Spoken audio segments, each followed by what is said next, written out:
Halo semuanya, masih dalam kisah tengah malam dari akun Wattpad DOPKRSTU. Mari kita lanjutkan bagian ke-8 di Tony FS. Ini dia selengkapnya. Dalam keheningan, takdir menentukan siapa yang tetap tinggal. Raina, Izul, dan Ujang terpaku ketika pintu yang mereka cari berada tepat di ujung lorong. Langkah mereka terhenti ketika dua sosok hantu Belanda hadir tidak jauh dari mereka. Gimana? Harap Izul cemas menatap Ujang dengan takut. Mau tidak mau kalian harus melewati hantu itu untuk keluar melalui pintu merah. Kenapa pakai kata kalian? Kamu bakalan nemenin kita kan, Jang? Tanya Raina. Enggak, saya nggak bisa ninggalin Okta di sini. Bisa mati anak itu. Kalau gitu, aku juga ikut nolongin dia. Rai, mikir pakai akal sehat dikit dong. Pintu udah di depan mata kita. Dan lu lebih milih nyari Okta yang gak tahu kemana. Lu yang gila, Zul. Okta sama Ujang ngorbani nyawa mereka, nyebrang portal beda alam. Sakit jiwa ya lu. Udah, kalian teh jangan bertengkar. Lihat di depan, sosok itu menghilang. Kalian bisa berlari lewat sana, sanggah Ujang menengahi. Bagaimana jika kalian yang berada di posisi Ujang dan Okta? Apakah kalian akan rela mengorbankan nyawa kalian demi teman yang mungkin setelah kalian tiada, lambat laun melupakan kalian? Raina menggigit bibirnya panik. Ia mau menolong temannya. Ujang menggenggam tangan Raina dan mengaitkannya pada tangan Izul, membuat yang punya tangan tersebut tersentak kaget. Jangan dilepas. Setelah hitungan ketiga, tolong tarik Raina untuk sampai melewati pintu tersebut, titah Ujang. Izul segera merapatkan pegangan tangannya pada Raina. Berbeda dengan gadis tersebut yang memberontak ingin dilepaskan. Saya hanya berpesan, setelah kalian kembali dalam keadaan utuh, tolong berlarilah ke lorong bersama teman kalian, menjaga pintu merah tersebut untuk tetap terbuka. Woi, Raina, Izul, Okta, Ujang. Kepala mereka teralihkan dengan suara yang sangat mereka kenal. Itu suara Bari yang diiringi dengan tiupan angin yang sangat kencang.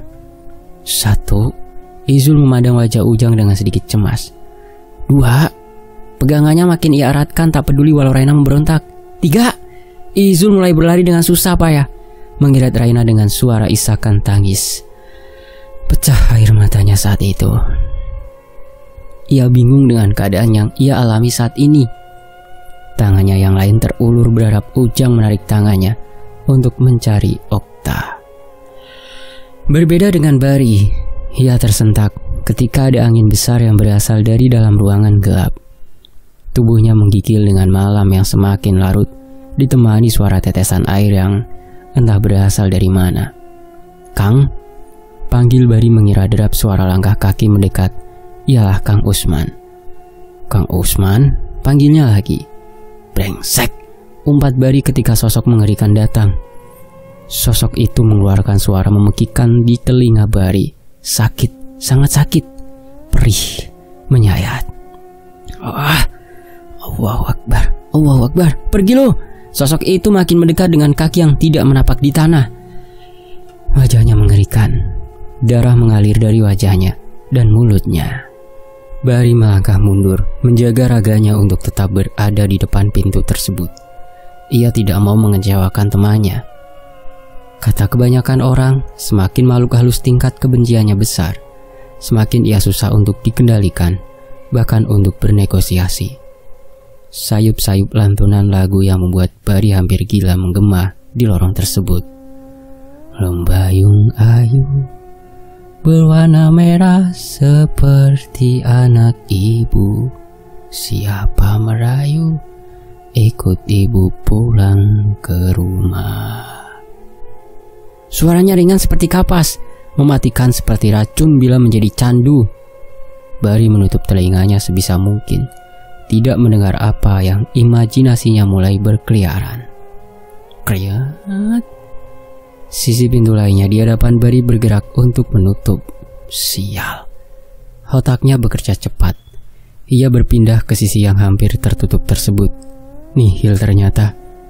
Pintu sebelum Bari berpindah juga hampir tertutup. Brengsek. Raina, Izul, Ujang, Okta, kasih gue tanda, teriak Bari putus asa. anak manis,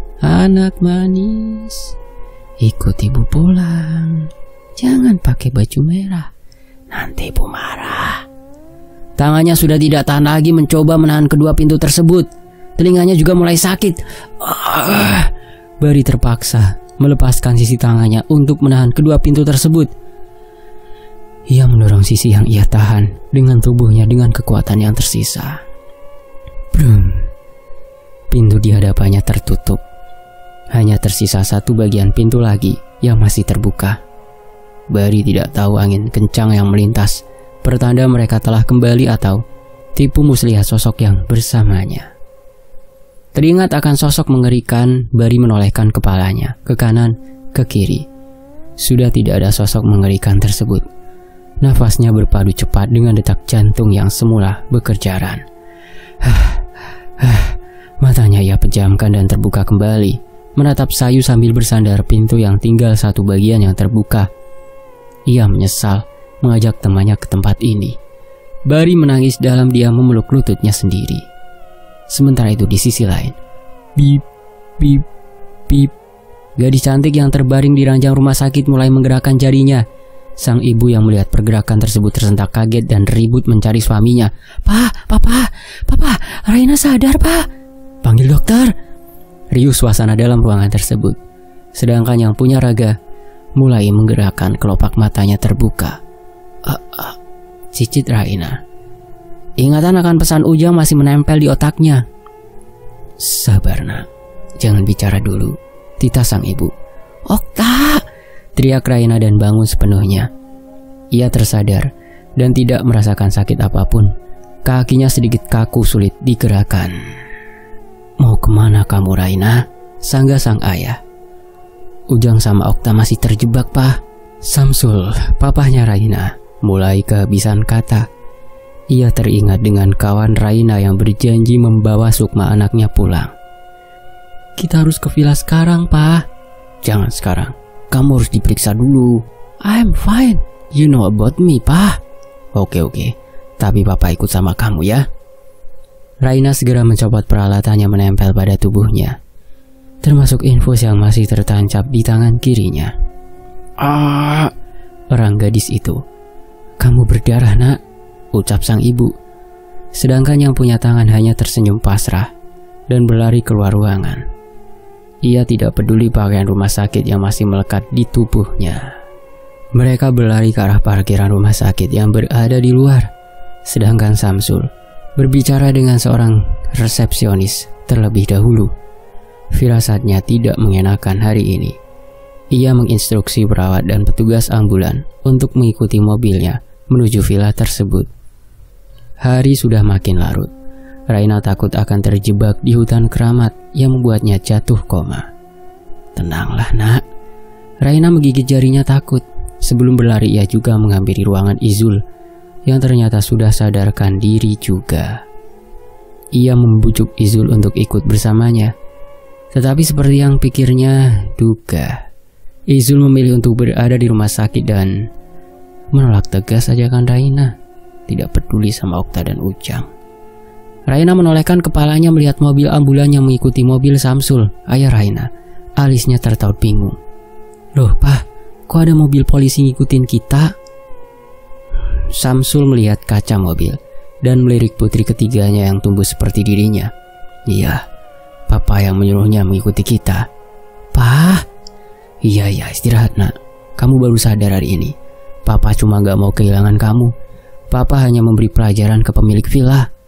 Di sisi lain, Indah menolehkan kepalanya ke kanan dan ke kiri. Hari ini, Indah akan mengabadikan kejadian yang tidak akan pernah ia lupakan. Kejadian buruk.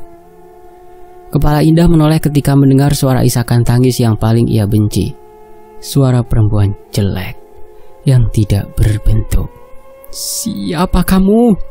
Teriaknya pada kegelapan. Tolong kali ini jangan dekati saya sudah cukup capek dengan semua ini.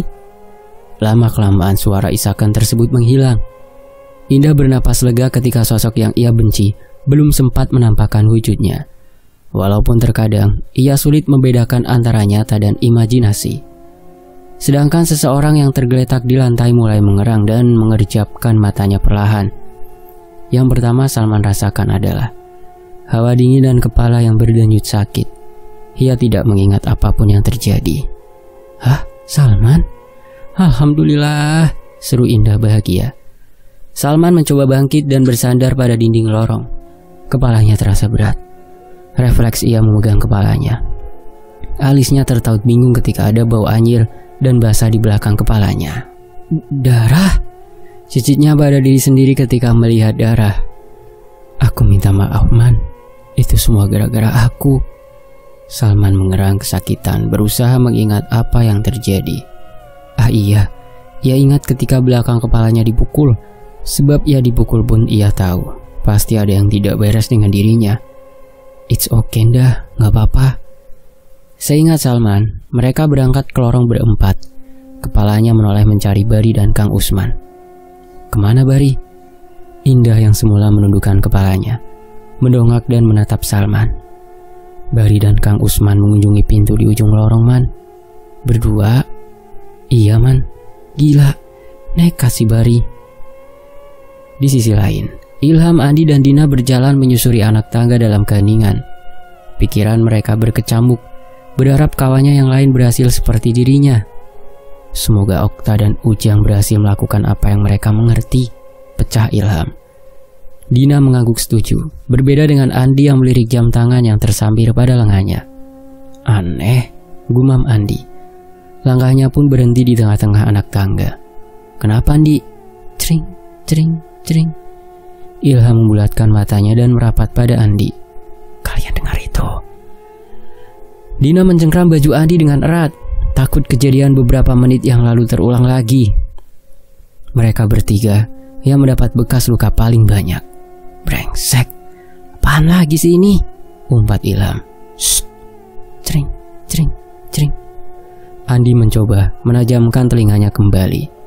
Itu seperti suara rantai yang terseret dengan lantai.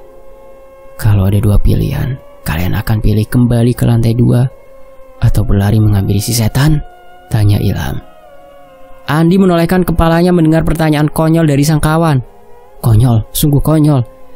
Di situasi ini pun bukan waktunya mereka untuk bercanda gurau.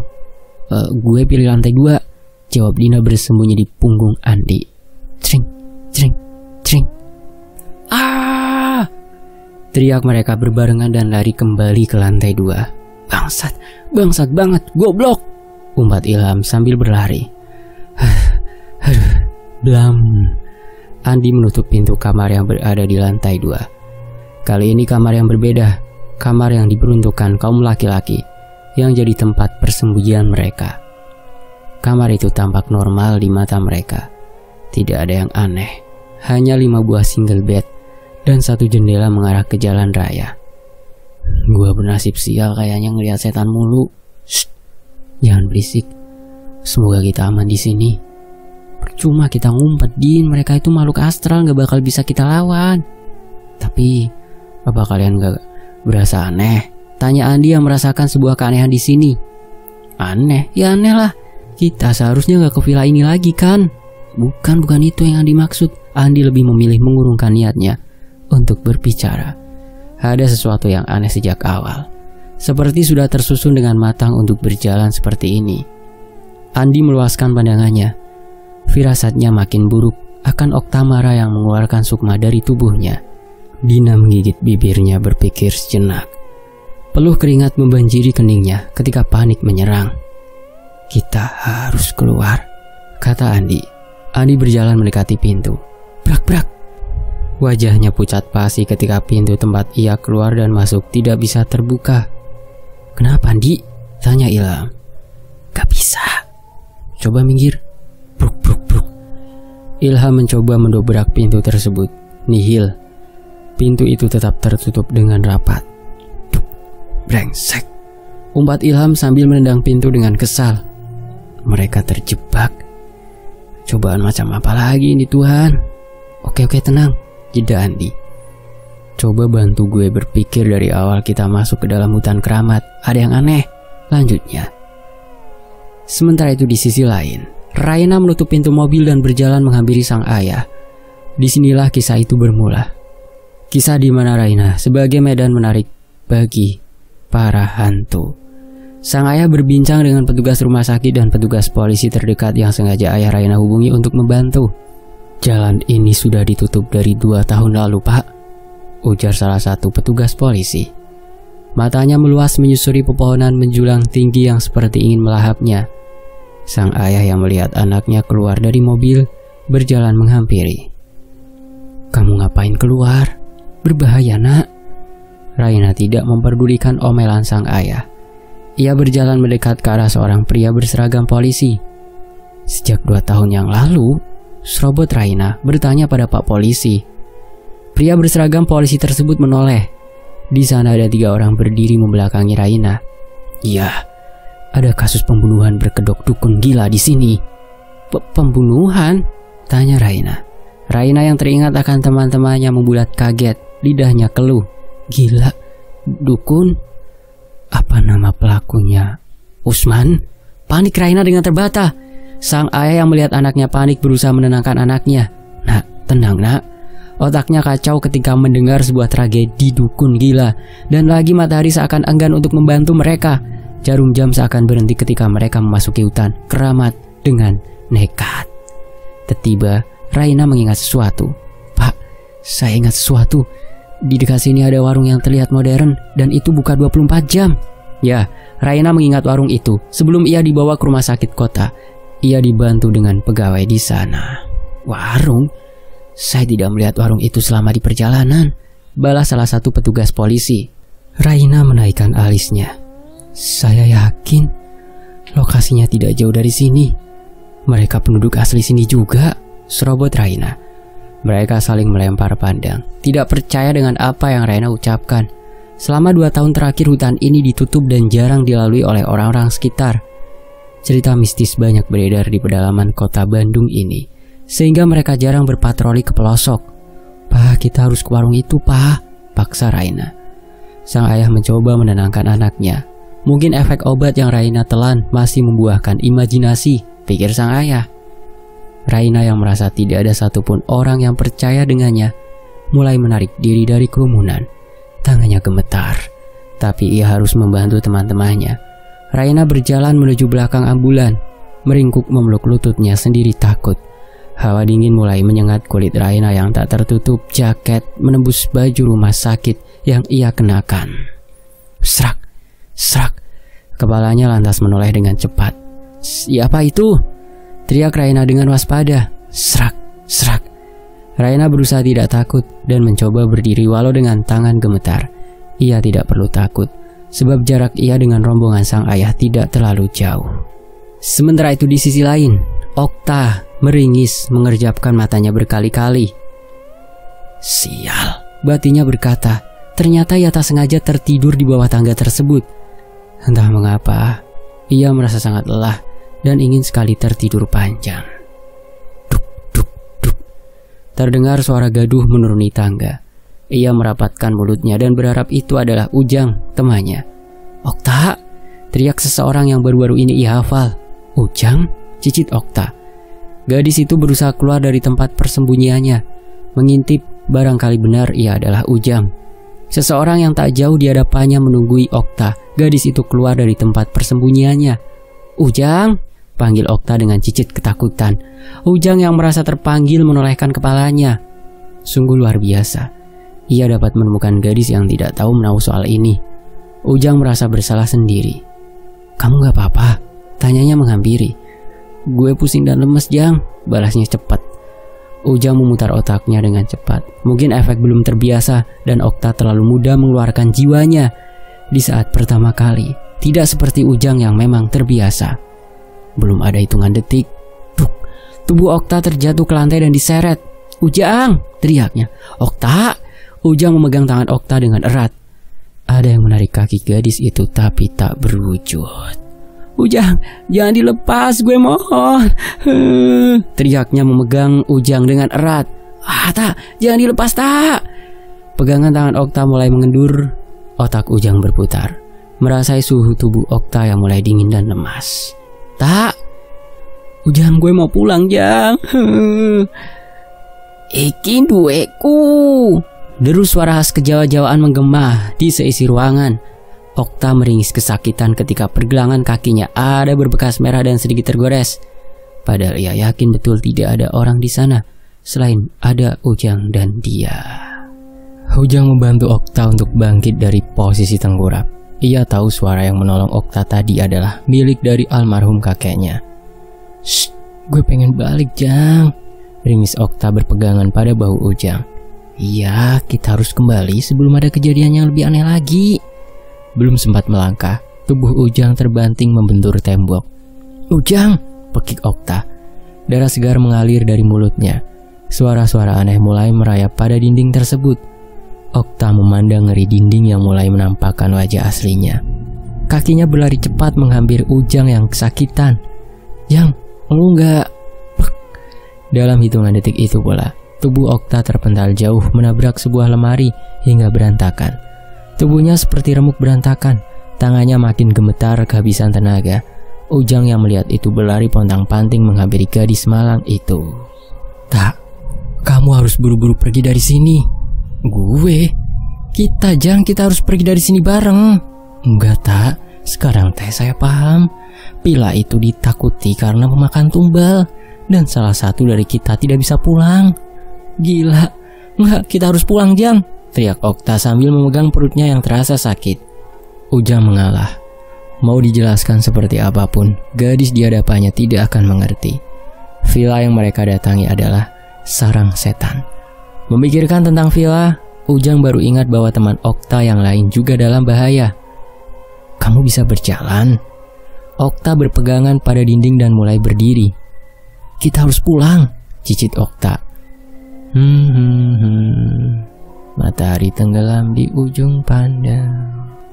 "Dengar lagu itu?" tanya Okta. Ujang menggeleng, tidak mendengar suara apapun. Okta yang kebingungan mencoba berdiri sambil mengerutkan dahinya. Tiba-tiba perutnya berkecamuk seperti tercampur aduk di dalam. Dalam hitungan detik, Okta mengeluarkan seluruh isi perutnya. Betapa kagetnya Ujang ketika yang keluar dari mulut Okta adalah darah. "Tak, lu bisa jalan, Tak?"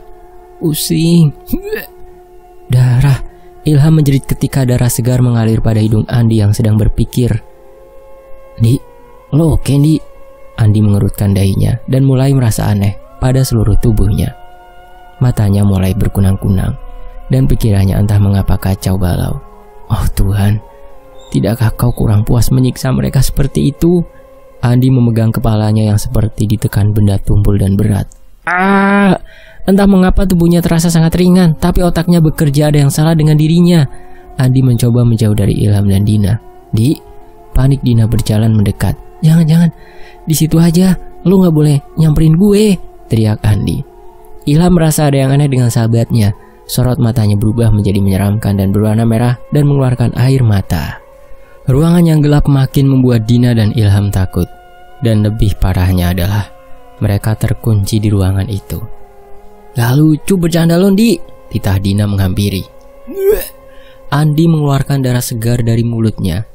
Betapa kagetnya Dina dan Ilham berlari menghampiri. "Lu gak apa-apa?"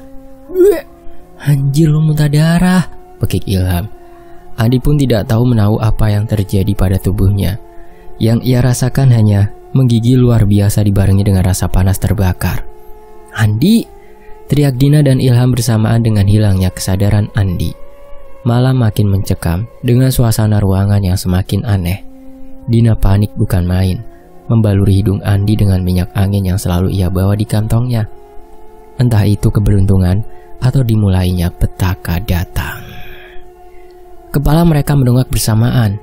"Cia." Suara itu, Dina dan Ilham mengeringsut menjauh dari Andi yang masih tergeletak. Ini suasana yang mereka benci. "Din, pindah ke belakang gue," cicit Ilham, meneguk ludahnya dengan susah payah. Tinggal Dina yang bisa ia harapkan jika ada apa-apa dengan dirinya dan Andi. Maka tugas Dina lah yang bertanggung jawab untuk mencari pertolongan di luar sana. Anak manis. "Ilham!" Tubuh Ilham terbanting ke langit dan lantai dengan keras. Gila, Dina yang melihat kejadian tersebut di depan matanya berjalan menghampiri. Tiba-tiba Sama halnya seperti Ilham, tubuh Dina juga ikut terbanting. Ilham meringis melihat hal tersebut berjalan terseok menghampiri Dina yang kedua kalinya hilang kesadaran. Kenapa harus mereka yang merasakan sakit? Ilham lagi-lagi meringis kesakitan. Perutnya bergejolak dengan hawa panas di seluruh tubuhnya. Apa ini akhir dari cerita dirinya, Dina dan Andi? Mati tidak wajar dengan sisa jejak menyakitkan. Bagaimana kabar kawan-kawan mereka yang lain? Tidak adakah yang dapat membantu mereka? Semakin berkecamuk pikiran Ilham. Jika benar ini adalah akhir riwayat mereka, Ilham merasa menyesal telah menyia-nyiakan hidupnya selama ini. Benda bening sialan yang ia tahan-tahan sejak tadi akhirnya lolos juga. Ilham menangis tatkala mengingat kedua orang tuanya yang membesarkan bocah tolol macam dia. Ia menyesal. Lambat laun, pandangannya buram. Ditatapnya lagi kedua temannya, Andi dan Dina yang tak sadarkan diri. Jangan tidur, bisik seseorang yang tak nampak pandangan Ilham. Ia tidak peduli. Matanya terasa berat dengan nafas yang mulai terpenggal-penggal. Di sisi lain, Raina berjalan menuju belakang ambulan. Meringkuk memeluk lututnya sendiri takut. Hawa dingin mulai menyengat kulit Raina yang tak tertutup jaket, menembus baju rumah sakit yang ia kenakan. Srak, srak. Kepalanya lantas menoleh dengan cepat. Siapa itu? Teriak Raina dengan waspada. Raina berusaha tidak takut dan mencoba berdiri walau dengan tangan gemetar. Srak, srak. Ia tidak perlu takut, sebab jarak ia dengan rombongan sang ayah tidak terlalu jauh. Tiba-tiba, tiupan angin yang cukup besar menghantam mereka semua yang berada di sana. Astagfirullah. Sepertinya mereka tidak suka dengan kehadiran kita di sini. Raina masih diam menanti dan menatap semak-semak. Detik itu juga seorang pria seumuran dengan ayahnya keluar dari sana. Ia sama terkejutnya dengan Raina. Petugas dan ayah Raina yang melihat itu pun berlarian menghampiri Raina. Pantas hutan ramai. Ternyata ada makhluk kota datang kemari. Ucap pria berperawakan mengerikan. Orang itu berambut gimbal dengan baju yang sudah sobek tak karuan. Tapi wajah itu sangat familiar bagi Raina. Merasa diperhatikan dengan teliti, orang itu berjalan maju mendekat ke arah Raina. Dan anak kota yang imannya goyah menyimpan banyak dendam di hatinya. Ayah Raina yang mendengar perkataan pedas tersebut mendorong orang asing tersebut menjauh. Ini anak saya, jangan kau ganggu anak saya. Tidak, saya tidak tertarik dengan anak bapak. Tapi penghuni asli hutan ini tertarik dengan anak bapak. Bahkan bukan hanya hantu dari sana saja yang ikut. Bahkan hantu yang berada di rumah bapak mengikutinya sampai jauh ke Bandung. Jangan bicara yang tidak-tidak. Serga ayah Raina menarik baju kucal yang orang tersebut kenakan. Saya tidak sedang cari ribut. Saya hanya mencari anak saya yang tersesat di dunia lain, ucap pria tersebut. Cengkraman pada baju orang tersebut mulai mengendur. Ayah Raina pun tahu kemana arah pembicaraan ini. Maaf pak, apa bapak tahu jalan ke tempat menuju villa ini yang tercepat? Jalurnya di mana? Salah satu petugas berseragam polisi menyodorkan ponselnya menengahi. Diliriknya ponsel tersebut. Tiba-tiba pupilnya membesar. Sialan, villa ini. Siapa yang berani ke sana? Umpat pria tersebut. Tenang pak, tenang. Tidak, saya tidak tenang, jawab sosok pria kucel itu. Anak saya pasti membantu orang kota yang tidak tahu diri datang ke villa itu. Tiba-tiba suara kawanan gagak terdengar. Terbang melintasi kepala mereka. Aneh. Tidak, jangan sampai villa tersebut memakan korban lagi, kata pria itu. Maksud bapak apa? Serobot Raina. Pria parubaya tersebut tiba-tiba tersungkur dan menangis. Anak saya. Goblok si Amaneh. Tenang pak, tenang. Tenang. Kami juga mencari 9 anak kota yang datang ke villa tersebut pak. Kepalanya mendongak kaget ketika mendengar angka 9. 9? Kalian serius? Ada 9 anak di sana? Tubuh Raina bergetar hebat. Ia sangat takut akan fakta yang akan ia dengar. Dan lagi, semua sahabatnya berada di sana. Sebelumnya, saya perkenalkan diri. Saya adalah juru kunci hutan ini selama 50 tahun terakhir. Nama saya Umar. Saya tahu benar seluk-beluk hutan ini. Dan bagaimana kondisi hutan ini sebelum saya. Mungkin di luar nalar manusia. Hutan ini disebut dengan hutan keramat. Kalian yang masuk di malam hari kemungkinan tidak dapat pulang, dan kalau beruntung kalian hanya tersesat dan selamat. Bahkan penduduk desa di sini tidak berani melewati hutan ini setelah sore menjelang. Raina mengernyit. Pak Umar, lalu bagaimana kafe yang berada di sekitaran sini, Pak? Saya ingat betul ada kok, saya dan teman saya pernah singgah di sana. Orang asing yang bernama Pak Umar itu menatap Raina tidak berkedip. Jadi kalian pernah berkunjung ke sana? Raina mengangguk mantap. Baiklah, saya akan bercerita di perjalanan. Sebaiknya kita harus cepat menolong mereka, ucap Pak Umar. Diliriknya mobil ambulan yang berada di hadapannya. Dan baguslah kalian membawa ambulan, karena mungkin kita membutuhkan hal tersebut. Villa tersebut merupakan villa peninggalan Belanda. Dulu sekali ada pembantaian sebuah keluarga di sana oleh Jepang. Itu sudah lama sekali. Hanya saja ada dukun gila yang memanfaatkan dendam mereka untuk mengutuk tempat tersebut. Memang sempat geger dulu, villa itu diberhentikan dialihfungsikan ke orang lain untuk menjaganya. Tapi kalau dibuka kembali dan dibuka untuk umum, saya baru dengar nekat sekali penjaga yang sekarang membukanya. Raina mendengarkan dengan seksama. Penjaga yang sekarang namanya Pak Usman, tutur Raina. Pak Umar memperhatikan lawan bicaranya. Beliau sangat agamis kok, Pak, dan gak mungkin menyesatkan teman kami, Pak. Dan lagi ada kafe di atas sana. Sebelum saya hilang kesadaran, saya ingat betul penjaga di sana juga membantu saya, lanjut Raina. Beliau masih ada hubungan darah dengan dukun gila tersebut, nak. Besar kemungkinan. Stop, Pak. Saya gak mau suudon sama orang, serga Raina. Terserah, kamu mau percaya atau tidak. Itu bukan urusan saya, Neng. Tapi yang jelas teror villa itu tidak akan berhenti sebelum ada yang mati, balas Pak Umar. Raina tidak mempedulikan ucapan orang asing tersebut. Matanya melihat keluar jendela mobil. Tak jauh dari pandangannya ia melihat sebuah gubuk menyerupai kafe yang ia sangat kenal. Matanya menyipit. Pak, berhenti, Pak. Sopir yang mengendarai mobil tersebut menginjak pedal rem mendadak, hampir saja mereka semua terjerembab. Raina membuka pintu mobil tersebut. Betapa kagetnya ia melihat pemandangan yang ada di hadapannya. Ini yang kamu maksud? Lidah Raina keluh tak bergerak menatap pemandangan yang ada di hadapannya. Kafe tersebut hanya menyisakan puing-puing arang seperti habis terbakar. Oh ya, saya ingat. Kasus kafe terbakar. Ya, 2 tahun silam kafe ini masih hidup dan ramai disinggahi para pendaki. Pemilik toko dan seluruh karyawan mati hangus terbakar. Jelas salah satu petugas kepolisian yang bersama Raina. Ya, ada satu kasus lagi. Sebelum kafe ini dibakar, anak kecil dulu sekali menjadi korban kekerasan oleh masyarakat Belanda hilang di tengah hutan ini. Konon katanya ia sering berkeliaran dan mengagetkan warga sekitar, sahut sang petugas lainnya. Kita tidak bisa buang waktu lagi. Teman kamu dan anak saya dalam bahaya. Raina mengangguk dan menginstruksi untuk jalan. Pandangannya terlempar keluar berharap temannya tidak terjadi apa-apa. Ini tidak adil. Mengapa harus ada yang pulang, sedang Tuhan yang menentukan takdir mereka bagaimana mereka akan pulang? Mata Raina berair menahan tangis. Berbagai kata andai saja terngiang-ngiang di otaknya. Ini semua salahnya. Kenapa ia harus menjadi objek menarik perhatian bagi sang hantu? Bersambung, nantikan bagian terakhirnya ya, hanya di Tony FS. Terima kasih teman-teman sudah menyimak sejauh ini. Mohon maaf kalau ada salah kata, saya pamit. Wassalamualaikum.